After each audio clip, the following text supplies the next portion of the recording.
integrate ICT in a maths lesson.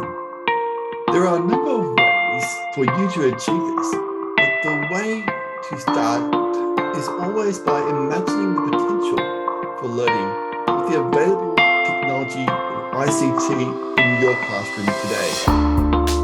Because that is what ICT integration is.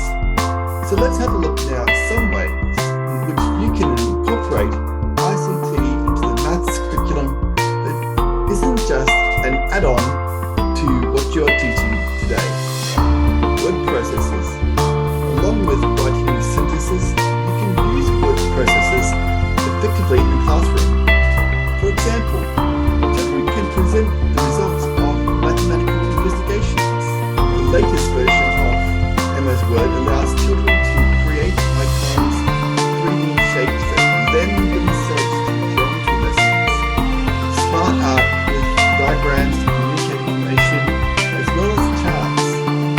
MS Word has new features that allow it to be used for mathematical concepts like ink to shape and ink to math and drawing canvas.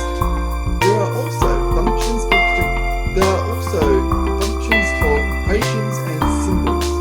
As I mentioned earlier, this is one of the most common forms of technology available in the classroom today. It allows children to input graphs from graphing or database programs, and images from drawing and painting programs, or from the internet.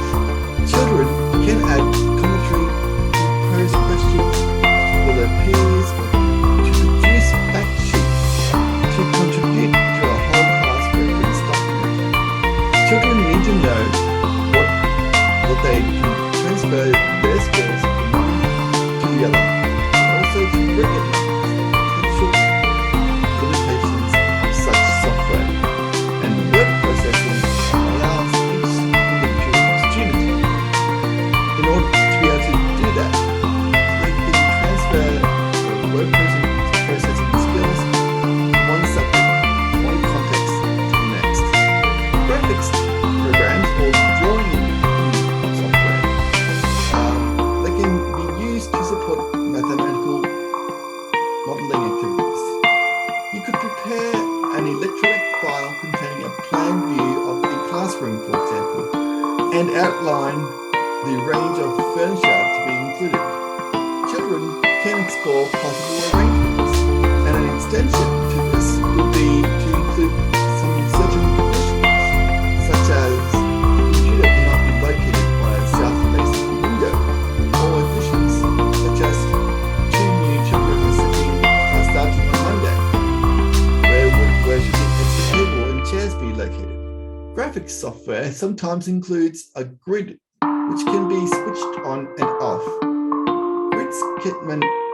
Grids can help children use graphics software to develop their mathematical understanding of shape.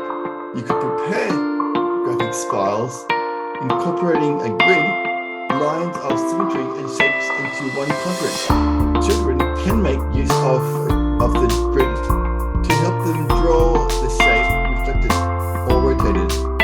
Similarly, a teacher may use a regular shape on a grid to demonstrate rapidly and effectively the effect of increasing perimeter on area. The incorporation of images into mathematics work, mediated through the interactive whiteboard, presents particularly rich opportunities simply because of the greater visual impact that an image commands by comparison to text.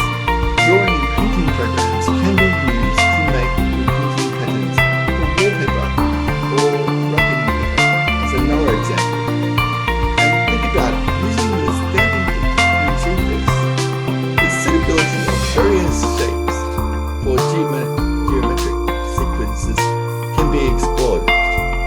So these are just some ways that you can use drawing and painting programs in the mathematical context.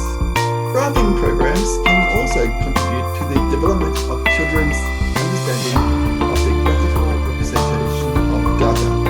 With any activity the children do using these children's existing mathematical knowledge and provides opportunities for reinforcement and extension work. Here is what you can do. For example, use graphing programs to provide prepared documents as starting points. Children might use printouts for work away from the computer. Such strategies will maximize the contribution of limited ICT resources.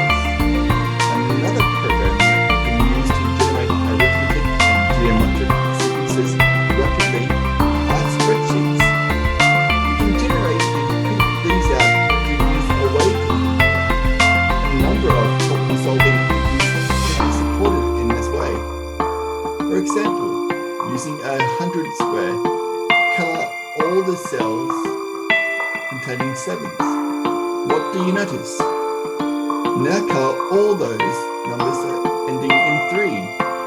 What else do you notice?